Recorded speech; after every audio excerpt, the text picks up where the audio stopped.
Hello, and welcome to Admission Straight Talk, the podcast that brings you the inside scoop on what it takes to get accepted and thrive at the world's top academic programs. Today, we're talking about all things law school. My name is Brigitte, and I'll be speaking with Assistant Dean Sophia Sim from George Washington Law School. Tune in to hear some inside intel on how to approach your law school applications.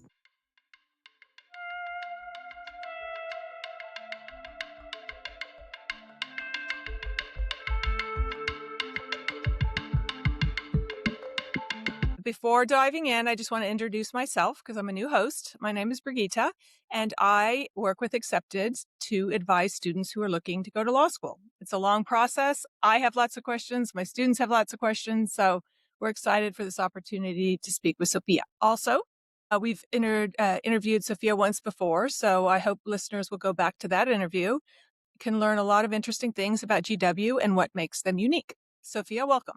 Thank you. Thanks for coming over today. And I did have a couple kind of big picture questions, and then I wanted to get into the nitty gritty of some of your prompts at GW and also what you're looking for at GW. So I think students get confused with all the overlapping prompts and all the details, and sometimes hearing straight from someone who works in this day in, day out is just really helpful for them. So that's what I'd love to do. Let's dive in. Yeah, just kind of on the big picture. What draws you to admissions work? What do you love most about it? You know, I kind of fell into this job 30 plus years ago. I started out thinking I was going to practice traditional law. And then I took one of those Myers-Briggs tests, which I don't think people take these days anymore, but it said I should go into higher ed. And I disagreed vehemently. And I took the test again and tried to skew my answers, and the same thing happened. And I did enjoy my experience in law school and in college, doing other things besides just studying. And so I started my first job with legal counsel over at University of Maryland, and then had a director position, not in admissions, but I kept in touch with all my deans at my law school. And then an opportunity came up, and one of them, I never really thought about networking, but this is a great example of why networking works, because before I left, I met with all the deans just to understand what they each did. Besides, from a student perspective, I really wanted to understand if this was a career I should jump into. And every year I'd send them a little holiday card with my resume and say, how are things going? And then 4 years later, I think one of the deans contacted me and said there was a position. Was I interested? And that's how I fell into that job. And then here at GW, same thing happened. Someone had heard I was on some committee work, and they asked me if I was interested in applying for this position, and same thing. So one of a good point toward the value of networking. That's great. That's really great to hear, because we talk about that all the time. And this is just a good example of it actually happening and working really well. And then thinking, what do you consider to be the most challenging part of your job in admissions for a law school? What's challenging for me is really, if you asked me this year, I would say all the changes within the financial aid, because I have both an admissions and a financial aid hat. So the different loan regulations, the Department of Ed, all that stuff is very challenging at this time. But overall, when I look over my 30 years in law school admissions, I would say it's really the volume. Every school I've worked at has high volume. GW has the third largest volume of applications, 9 to 10,000 per year just for 1Ls, not even including transfers. And with that comes, emails and documentations, and a lot to review, applications, and then a lot of emails to go back and forth. And I feel like this generation, and my kids are in college, so I hope I still connect with them. They just, even with my daughters, I'm firing off texts all the time. And I feel like applicants see that with emails. They're just, it's a conversation. It's not a one email where you answer everything. They go back and forth, back and forth, back and forth. And next thing you know, you've exchanged 10 emails and you've lost time to review applications, and just managing all those things is a lot. Yeah. So. Yeah, that is a lot. And I have a question about that a little bit later, about how students manage the waitlist process, because sometimes I sense there's what they want to do, and another is the reality of what you would like them to do. Yeah, that's a good point. Yeah. Yeah. And then Let's there's talk all about these that. changes. Yeah. Admissions is not static, especially at law school. I don't know if college has changed that much, but law school, there's digital LSAT, and there was taking the GRE. Now there's JD Next. And of course we have a test optional process as well. So it's just a lot of changes that happen. So in technology, et cetera. So. Yeah. And I'm definitely going to ask you about the LSAT optional because that's something that comes up and I'd like to understand it a little bit better myself. Mhm. Sure.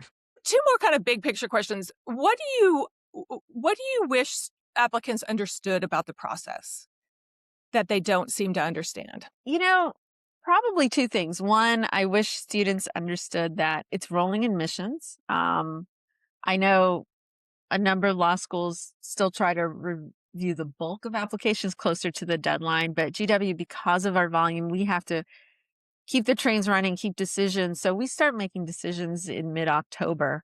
And sometimes our class is full by the end of January, even before Yeah. March 1st deadline. So applying earlier in the cycle does help you. And that's true for a lot of schools. There's that. And then the other thing is, I think the merit scholarships on the back end, Mm, right? It is a finite pool of funds. It's not infinite. It's not the person that is the most aggressive or pushes the hardest gets the largest amount of money. I mean, we have certain parameters. We try to be equitable. The last thing we want is for two students to come in as part of our entering class and to hear one person got double the amount of scholarship because they kept emailing and calling. That's not the way it works. And I right. know there's a lot out there where people think, yeah, that's all you need to do. And that's not true at all. So, yeah. Yeah, that's great. And I we're about to enter that phase as well where people do try to see what they can get because it is an expensive proposition. So again, on the one hand, you understand the student wanting to maximize their aid.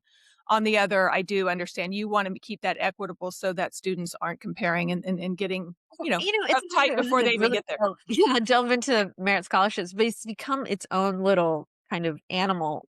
Yeah, It's almost as big of a project as reviewing applications and making decisions at this point. I think yeah. students just really it is an investment in your legal career, and I get it's expensive, but it's also what's hard is if you really want to come to GW and maybe a slight increase will make a difference. I'm happy to have that conversation. I want to have that conversation with you. And I think that's true for many law schools, even if they say they don't do reconsideration, if you're talking to them in person. But I also think if you are admitted to 10 schools and you shoot an email to 10 different schools and you have this spreadsheet, that's not a conversation a lot of schools want to have because they really want you to have already kind of narrowed down those choices before you get to that.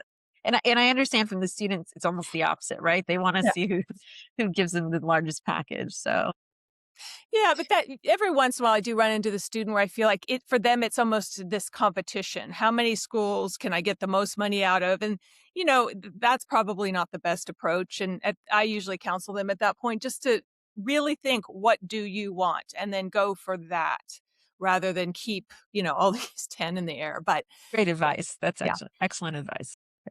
And then just briefly on the timing issue, because that's something that comes up all the time. In my perfect world, I advise a certain timeline and I try to get my students to, apply by October, November.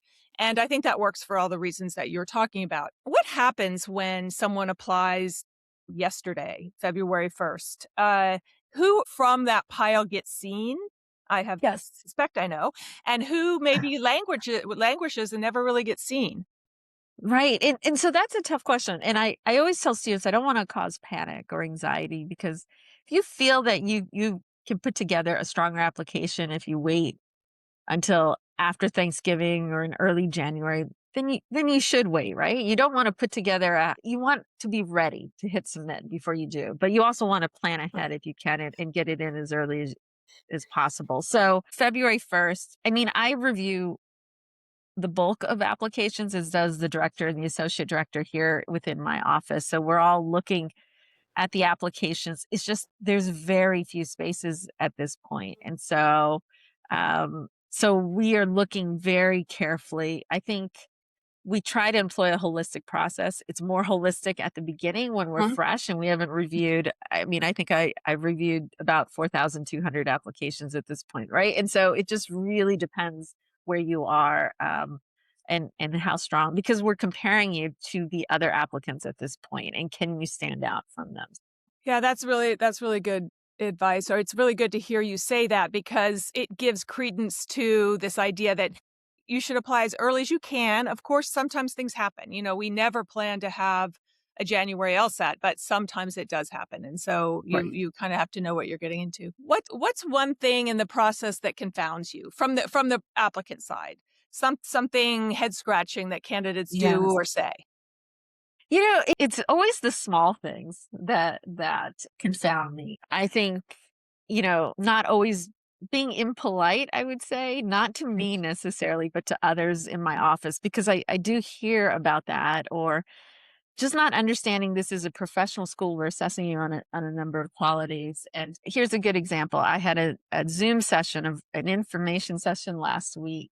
And someone it's always nice to see the few faces on camera. I always remember who they are, but this person didn't show their face on camera. And then at the end, I took questions. And I think it's pretty common now. People know you either raise your hand or you use the little hand emoticon.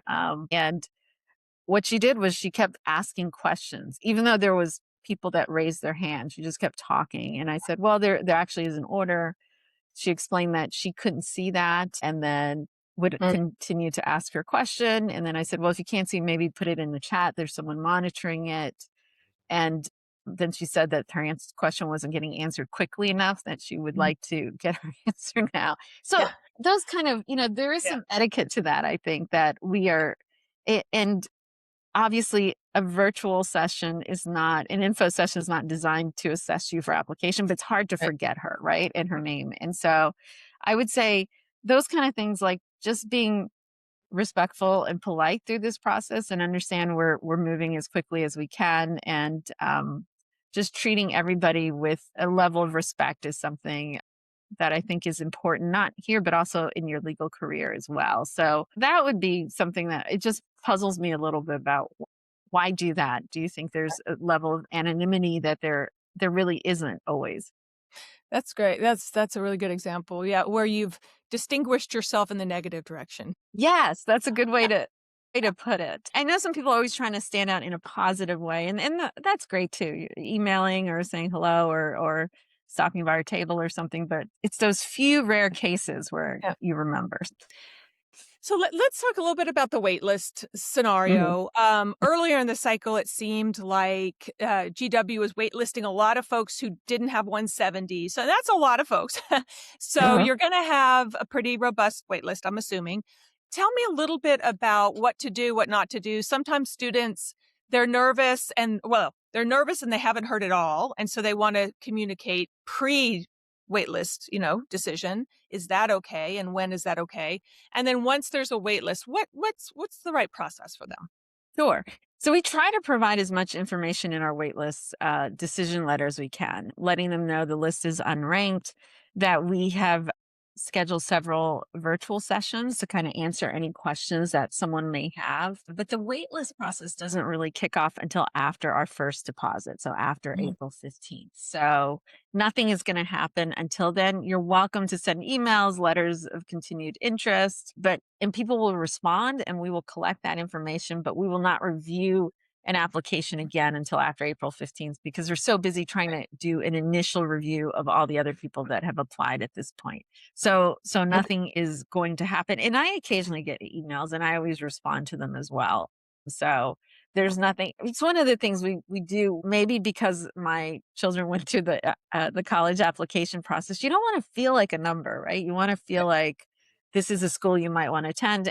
And the least I can do is respond to your emails. So now if I get thousands of them, that's totally different Right. matter. But I don't get that many, and I don't think many of our people in our office do as well. So it's perfectly fine. It's a little different than the undergraduate admissions process, I think, for most law school admissions offices. Yeah. So welcome to reach out. So what we tell people in the letter is that most years we do pull over 50 students into our Oh, entering class. So, and in reaching out to 50, we move very quickly, and we reach out to multiple people. So say we anticipate a space opening up in April, couple weeks prior. We won't reach out until April 15th is our deposit. We won't reach out to the wait list until early May. Let me just be yeah. clear and not creating confusion. But typically what we do, we'll do a kickoff email in early May to kind of say we're starting the wait list, confirm your interest, things like that. And we Right. tend to go with those that respond. Everybody else that does not respond to that initial email, we will then email once more to say, we assume you're no longer interested. We wish you the best of luck. And then we'll just move forward without them. Then in the times that we expect a space to be open, what we will do is we'll typically email, say, 20 people and say, we anticipate a space. You'll have very little time to make that decision. Do you remain interested? They'll respond. Not everybody does because we're moving again very Yeah. quickly within a day or two. So maybe we receive about 10 emails. We go through, we probably extend 2 or 3 offers for every space and then go on. So as you can see, we actually are Mhm. reaching out to almost the entire wait list by the end of our cycle. So, but again, it depends what we're looking for. What we really like is to admit those from the wait list that are interested in GW because we know you've been waiting. The last thing at that point, usually there aren't that many there's not much scholarships left. It depends who withdrew, if there's any funds available. And so we're not there to have a lengthy discussion. Should I not? How big can my offer be? That's not really the waitlist is just designed to quickly fill this year's entering class. And especially since we have a number of summer initiatives, we have a career jumpstart that kicks off. We have an 8-part free virtual intro to 1L class that we do in groups of 8. So we really want to get you onboarded as quickly as possible.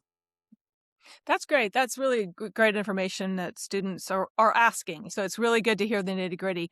What about, okay, so they've been waitlisted, let's say.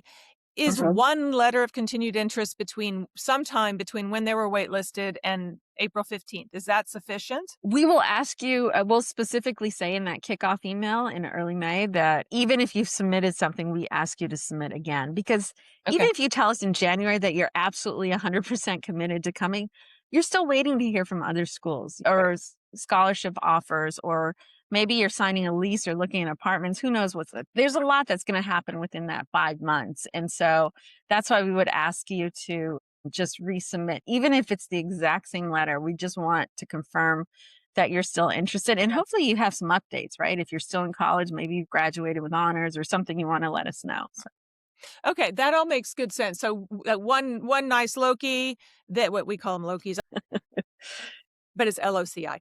So yes. after that one big one, let's say, maybe you do it in advance, maybe you do it end of March, you do it early April, fine. Then Well, they'll get the communication from you. They'll do another uh-huh. one or reiterating. What happens after that? We usually suggest every 3 to 4 weeks, just a mini Loki, we call them, Yeah. so that they're still interested, right? Because you're right, any other day they could be getting an offer that they just decide to take. So how does that sound? Yes, I would say actually every 2 weeks because every 3 weeks, the summer's short, right? Our orientation is the second week of August, and so there really isn't that many times. What we will let you know is when our deposit deadlines are, so you certainly wanna submit something right before. And these days, because every law school in the country uses the same system for applications. It's created by the Law School Admission Council called Unite. We all use it. And so the students can upload their own low key. So am I saying that right? Low key? Anyway, they can update it themselves. So you can submit as many as you want. Now I wouldn't submit one every single day or Oh, every week, but every couple weeks is certainly okay. reasonable. Even we often have students sometimes call or email and say, I've got a deadline at this other school, right?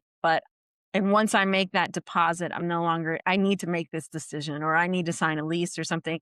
And we will review one more time before that. Now, what you can't do is if it's not favorable, then say, well, I changed my mind, right? I can wait longer. But if you really do have a hard and firm deadline, we have some people that have military issues that they need to hear about right away. And so we will do our best to try to give you a firm decision or talk to you and explain what's going on.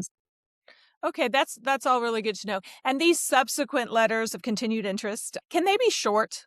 The ones Yes. that are coming every couple weeks, is that okay for it just to be a little paragraph? Yeah. Yeah. It doesn't have to be, they're rarely more than a page as I think Yeah. through all the ones I see. And typically they become and many times they're an email. Now, what I will say is I recall in the past last summer, there's someone that sent the same 3 lines, right? Every single low key. It was Right. just an email with 3 lines. And when I was sorting by his name in the email account, I noticed it was just verbatim the same email. And I started wondering if maybe that was just going to different schools. He was sending the exact same thing because it was very generic. And Yeah. I wondered, and I actually emailed to ask some specific questions, and then the same response came back, and I thought, oh, he's just kind of pinging it, right? And so I would say the brevity of it doesn't matter, and sometimes if it's repetitive, it's fine because maybe not that much has changed, but Yeah. maybe a couple words would be different in the Yeah. email. A restatement, not a cut and paste. Yes, Yeah. yes, That makes a lot exactly. of sense. I have seen students even within their own application, they'll kind of repeat the same thing over and over, cut and paste. I'm like, "No, you've gotta at least make the effort to change it a little Yes, bit." And we know it's a lot of work, but it's yes. worth it. Yeah. And to add to that, I think someone, not to go down this rabbit hole, but I think when we just in the search engine typed a couple sentences of one email, like a dozen emails popped up from a dozen different candidates, which made us, when we went back and Oh, looked, we saw it was almost verbatim the same email. And we realized, oh, they must be pulling this from some website or something and just using it. That's not to say they're not interested. Maybe they really are and they were searching for a way, but yeah. again, it should be, all emails should be written by the applicant. So That's really interesting. Yeah, that you don't want them cutting and pasting from someone else's work or just even, of course, ChatGPT now. and we only noticed it because back to back, two people emailed. It just popped up in the email account, and it was the exact same email. And so we were Interesting. like, "Oh, that's interesting." And then we're as someone was trying to show me, and then they remembered a couple, and they typed in certain keywords, and then it was funny how many popped up. So Gosh, that is really funny. I didn't yeah, we're even not normally that was a thing. investigators like that. Probably It gonna just scare happened. some candidates, but, maybe it'll scare them straight. We don't have a ton more time, but I do wanna talk Okay, a little bit about the specifics of, GW prompts just because 'cause we've got you here okay. and, your prompt is very broad. I'm talking personal statement now, super broad. What do you really hope to see in that? I think I just to give the listeners a little bit of context, a personal statement is required and may include additional information you believe will assist the admissions committee in considering your applications. That is about as broad as you can get. So what are you hoping for? Yeah, so we didn't want to give you an exact specific prompt. I know some schools go the other way and you write specifically about that. We wanted to give you a chance to talk about what you wanted to talk about. Saying that it should not be a regurgitation of your resume in paragraph form. Generally, what I'm looking for is potential. I'm looking for certain qualities, resilience, grit is another word you've probably heard very often. I think this is a tough time in law school, in education, job placement. So we want people that have that determination, that perseverance. Our dean has often used the three I's. You could ask many people in this building and they would know that. And it is that she wants students that are going to go out there to influence, impact, and inspire. And so those are also qualities that we're looking for in a personal statement. So it's not a specific topic. It's more as we generally read and get a sense of who you are and what your passion is. That's great. Yeah, and I've heard the 3 I's from a GWs, and those are Oh, great. yeah. Those are really Okay, great. That good. and I'm guessing you also don't want students to, specifically regurgitate those 3 I's, but the No. the concept of what it's going Yes, yeah. yes, yes. Are there any topics you think are out of bounds or anything you'd like to see less of? I am not a big fan of why I wanna be a lawyer and why I wanna go to law school. Now, I know you kind of have to answer that indirectly in your personal statement, but I've read a lot over my career and, the why I wanna be a lawyer is I've wanted to be a lawyer my whole life, or I've never wanted to be a lawyer until X happened to me, and, here's what I've done, here's my resume. So why wanna go to law school if you do it right should be why you wanna go to GW Law School, but then you're spitting the brochure and website back at us, Mhm. and I feel like you really lose an opportunity to convey it's a personal statement, right? We want it to be personal. So I think that, those can be solid topics. It's just hard to really out in those formats. So, yeah. Sophia, one thing I wanted to ask you about was tell us a little bit about LSAT-optional. I see that you have it as an option. Who is that for? Who should take advantage of it? Who is gonna come off just like, "Oh, I don't wanna bother to study for the LSAT, so I'm gonna try this." Tell me a little bit Sure. about what you're looking for Yeah. there. So we started this a year ago because we really felt there were certain cohorts where the LSAT was not an indicator of their academic success or how they would be as a lawyer. So we requested a variance through the American Bar Association. It was not an easy process. They granted us a 5-year exception. And it can't be more than 10% of our entering class. So this is not a backdoor to get into GW. I think there was some assumption about that, and that's not true.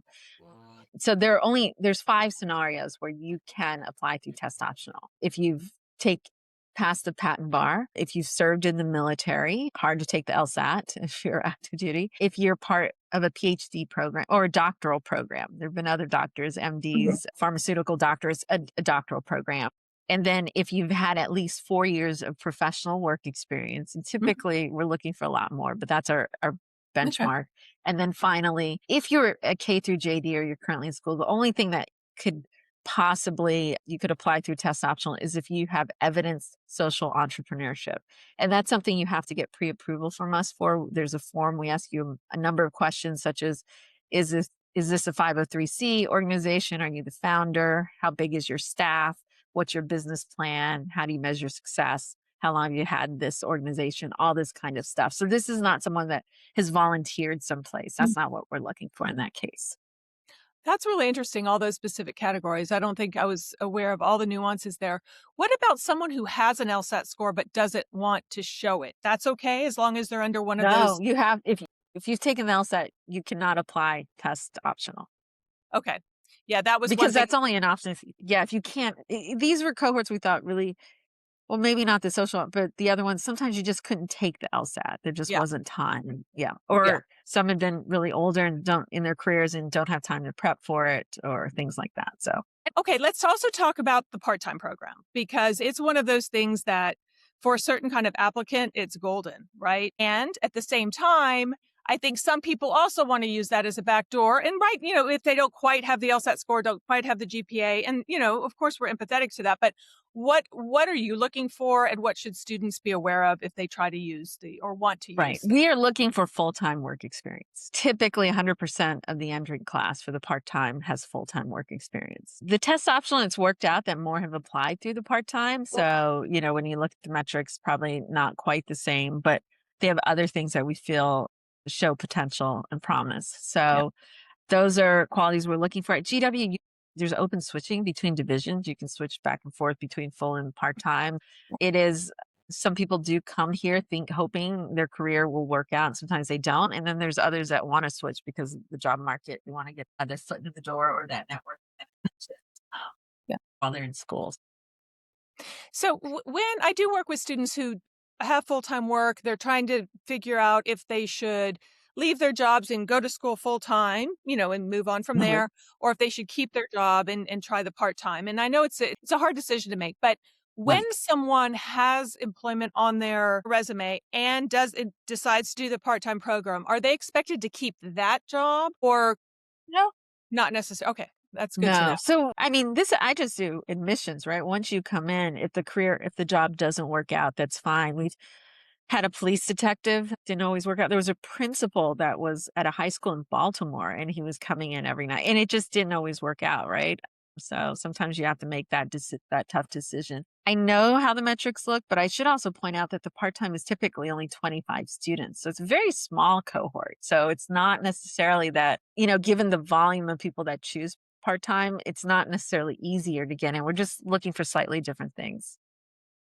Okay, that makes a lot of sense. And something I've kind of sensed as well or heard from others is that when you are a bit older, you're coming to law school after 10 years, let's say, the LSAT's much less of a predictor of how you're going to do because you're kind of out of that kind of thinking. And yeah, you've got to get back in it for law school, but the LSAT may not be the best predictor. Is that something you guys have noticed? That is totally accurate. That's why the test optional, right?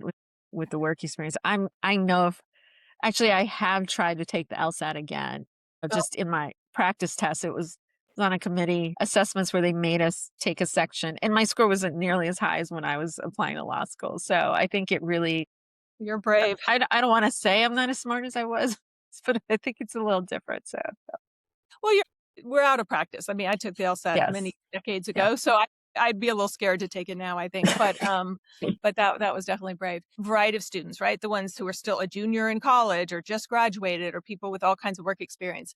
Sometimes the more recent grads, they'll say, well, I have a really great job in X related to my major. It was what I wanted to do, but it made me realize I want to go to law school. don't have a lot of legal experience, should I quit that really good professional job to be a legal assistant? Or should I just kind of stay in the lane that I'm in because it is a good job and I'm learning a lot of good skills, even if it's not legal? Sure. So, we have students coming from all walks of life, and some people don't have the luxury of they have to go where the highest salary is, or they're trying to shore up money to pay for law school. So we get that it's not always legally related, but they learn. Arguably, any job you have is going to teach you some skills, so that's fine. I think it's not always a clear cut answer. I think I hate to say it, but it depends because it depends what career you're going to go into, what area of law. If you never want to go into big law, maybe working in a law firm is not that useful for you, right? And maybe other things, if you want to go into maritime law and you're working something that involves oceanic waters, maybe that's really useful for your career and it's going to help you actually get the job that you want after you graduate law school. So, again, I think it really depends, but for admission purposes, it definitely doesn't hurt to stay at that job, especially if you're happy, you're doing well. You might get an absolute phenomenal letter of recommendation that you wouldn't get from someone that you start a new job with. So there's other considerations as well. Yeah, that's really interesting to hear you say that. That was my gut as well. That if you've got a good job and you're doing a good job at it, it is building something, and it might be better than leaving for a different job. And then also what you say, because a lot of my students, because I have a background in the nonprofit sector, so a lot of my Mhm. students come to me also for that reason. And I think working in the area that you want to work in, even if it's non-legal, you're already building that network. You're building the substantive knowledge about what the challenges are. You're dealing with the clients that you might deal with later. You're just dealing with them on a different issue. So I think that can be really useful as well. Definitely.